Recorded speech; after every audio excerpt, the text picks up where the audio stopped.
சட்டவிரோதமாக மரக்கட்டைகளை கடத்த முயன்ற ஒரு பெண் உட்பட 5 நேற்று நண்பகல் 3 மணி அளவில் எல்லை பாதுகாப்பு கடத்தல் ஒழிப்பு சிறப்பு படையினர் கைது செய்தனர். திரங்கானுவில் உள்ள பாடாங் லந்தாக் பகுதியில் உள்ள ஒரு வீட்டின் முன் நிறுத்தி வைக்கப்பட்டிருந்த ஹைலக்ஸ் வாகனத்தில் 780 கிலோ எடையிலான மரக்கட்டைகள் இருப்பதாக பெறப்பட்ட தகவலின் அடிப்படையில் இச்சோதனை மேற்கொள்ளப்பட்டதாக தெரிவிக்கப்பட்டுள்ளது. கைது செய்யப்பட்ட 4வரும் பாதுகாக்கப்பட்ட வனப்பகுதியில் இருந்து உரிமம் இல்லாமல் மரக்கட்டைகளை கடத்தும் கும்பலைச் சேர்ந்தவர்கள் என்று அடையாளம் காணப்பட்டுள்ளது. பறிமுதல் செய்யப்பட்டிருக்கும் மரக்கட்டைகளின் மதிப்பு உள்ளூர் சந்தையில் 78,000 வெள்ளி என கணக்கிடப்பட்டுள்ளது. போர்டிக்சனில் உள்ள செம்பனை தோட்டத்தில் மனித எலும்புக்கூடு கண்டெடுக்கப்பட்டதாக போர்டிக்சன் மாவட்ட காவல்துறை தலைவர் உதவி ஆணையர் முகமது முஸ்தபா ஹுசேன் தெரிவித்தார். காலை 10:10 மணியளவில் சிலியா மாவட்டத்தில் உள்ள செம்பனை தோட்ட தொழிலாளர்கள் காவல் நிலையத்தில் புகார் அளித்த நிலையில் சம்பந்தப்பட்ட செம்பனை தோட்டத்திலிருந்து மண்டை ஓடு, கை, கால் எலும்புகள் கண்டெடுக்கப்பட்டதாக முகமது முஸ்தபா ஹுசேன் கூறினார். சம்பந்தப்பட்ட பகுதியில் எந்த ஒரு குற்றவியல் சம்பவங்களுக்கான தடயங்கள் இல்லாததால் காவல்துறையினர் மேல் அதிக விசாரணைக்காக மனித எலும்புகளை தடயவியல் துறைக்கு அனுப்பி வைத்துள்ளதாகவும் சம்பந்தப்பட்ட செம்பனை தோட்ட தொழிலாளர்களிடமும் விசாரணையை மேற்கொள்ளவிருப்பதாகவும் முகமது முஸ்தபா ஹுசேன் தெரிவித்தார். பரிசானிலிருந்து எம்சிஏ கட்சியை நீக்குவது குறித்தான எந்த ஒரு விவாதங்களும் நடத்தப்படவில்லை என்று பரிசான் தலைவர் டத்தஸ்ரீ அஹ்மத் ஜாகிர் ஹமீடி இன்று விளக்கம் அளித்துள்ளார். பரிசானின் உறுப்பு கட்சிகளில் முக்கிய தூணாக எம்சிஏ இருக்கும் போது பரிசானில் இருந்து நீக்குவதற்கான எந்த ஒரு தேவையும் ஏற்படவில்லை என்று அவர் விளக்கம் அளித்தார். பரிசானில் இருந்து எம்சிஏ கட்சியை நீக்குவதற்கான பேச்சுவார்த்தைகள் நடத்தப்படுவதாக வெளிவந்த செய்திகள் உண்மை இல்லை என்றும் எம்சிஏ தலைவர் டத்தஸ்ரீ வி காசியோங் தலைமையிலான எம்சிஏ பாரிசானில் நிலைத்திருக்கும் என்றும் உறுப்பு கட்சிகளுக்கான மாண்பை பாரிசான் தொடர்ந்து தற்காக்கும் என்றும் டத்தஸ்ரீ அஹ்மத் ஜாகிர் ஹமீடி தெரிவித்துள்ளார். நெங்கிரி சட்டமன்ற இடைத்தேர்தல் பிரச்சாரத்தில் முன்னாள் மாமன்னருக்கு எதிராக தவறான குற்றச்சாட்டுகளை முன்வைத்த முகைதீனுக்கு எதிரான வழக்கு விசாரணை இன்று உயர்நீதிமன்றத்தில் தொடங்கிய நிலையில் தம்மை தேச துரோகியாக சித்தரிப்பதை தம்மால் ஏற்றுக்கொள்ள முடியாத ஒன்று என தெரிவித்துள்ளார். முன்னாள் பிரதமராகவும் அமைச்சராகவும் சுமார் 40 ஆண்டுகளுக்கும் மேலாக அரசியலில் மக்கள் நலனுக்காக வாழ்ந்து வரும் தம்மை தேச துரோகியாக சித்தரிப்பது அர்த்தமற்றது என்று முகைதீன் தெரிவித்தார். நீதிமன்ற விசாரணைக்கு தேவையான ஆவணங்களை மார்ச் 6ஆம் தேதிக்குள் சமர்ப்பிக்கும்படி முகைதீன் தரப்புக்கு நீதிமன்றம் உத்தரவிட்டுள்ளது. அடுத்தடுத்த நீதிமன்ற விசாரணைகளில் முகைதீன் ஆஜராவதற்கு விலக்களிக்க வேண்டும் என்று முகைதீன் தரப்பினர் வேண்டுகோள் விடுத்துள்ளனர். ஸ்லாங்கூர் அரசாங்கம் வாக்குறுதிகளை நிறைவேற்றுவதில் சர்வாதிகாரத்துவமாக இருப்பதாக ஸ்லாங்கூர் மாநில எதிர்க்கட்சி தலைவர் டத்தஸ்ரீ முகமது அஸ்மின் அலி தெரிவித்துள்ளார். ஸ்லாங்கூரில் உள்ள 21 எதிர்க்கட்சி சட்டமன்ற உறுப்பினர்கள் ஸ்லாங்கூர் அரசாங்கத்திடம் 420 கேள்விகளை முன்வைக்கவிருப்பதாகவும் பிப்ரவரி 18ஆம் தேதி நடத்தப்படும் சட்டமன்ற கூட்டத்தில் பதிலளிக்க ஸ்லாங்கூர் அரசாங்கம் தயாராக இருக்கும்படியும் அவர் வலியுறுத்தினார்.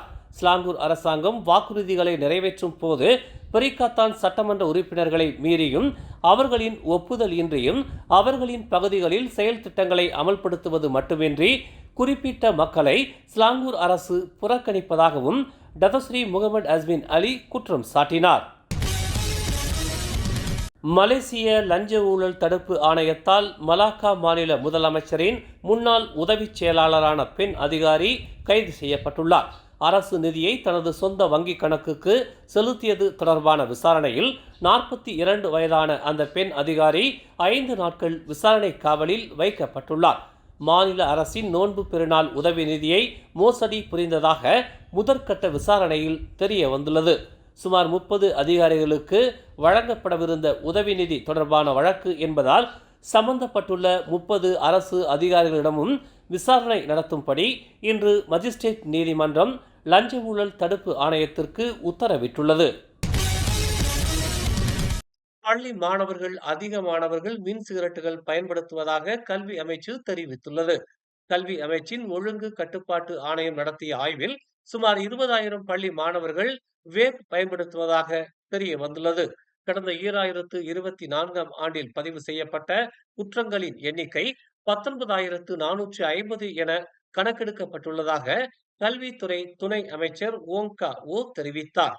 பள்ளிகளில் மின் சிகரெட்டுகள் தடை செய்யப்பட்டிருந்தாலும் 18 வயதுக்கும் கீழானவர்கள் மின் சிகரெட்டுகளை வாங்க தடை விதிக்கப்பட்டிருந்தாலும் பள்ளி மாணவர்கள் மத்தியில் மின் சிகரெட்டுகளின் பயன்பாடு அதிகரித்து இருப்பதை கல்வி அமைச்சு விரைவில் கட்டுப்படுத்தும் என்றும் மாநில மற்றும் மாவட்ட கல்வி இலாக்காவின் ஆதரவுடன் விழிப்புணர்வு நிகழ்வுகளையும் நடத்தவிருப்பதாகவும் ஓங்காவோ தெரிவித்தார்.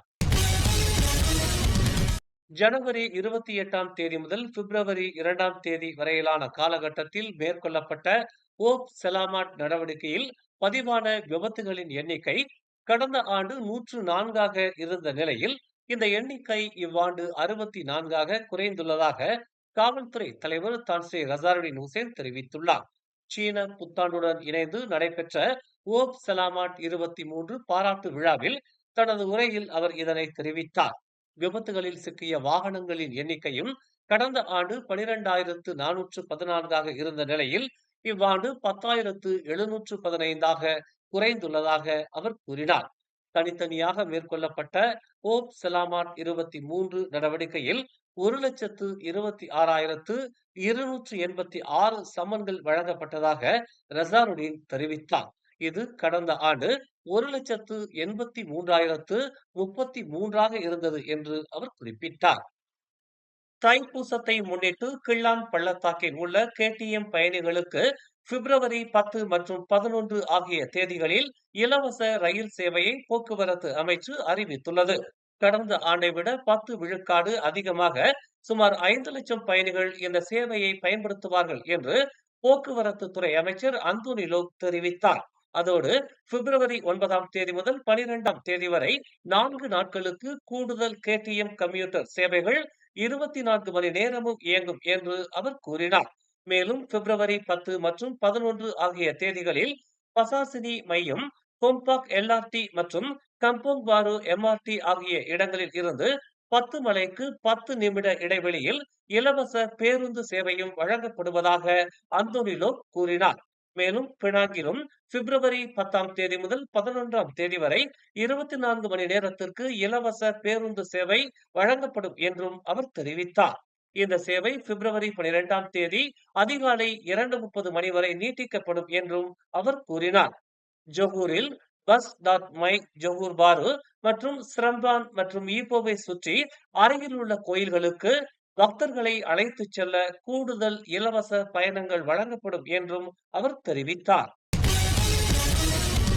மேலும் செய்திகளை தெரிந்து கொள்ள தமிழ் மலர் நாளிதழை பாருங்கள்.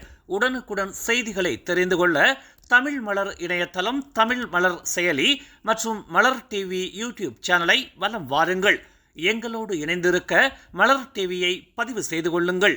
உறவுகள் மகிழ்ந்திட விருப்பம் மற்றும் பகிர்வு சேவையை சொடுக்கிடுங்கள்.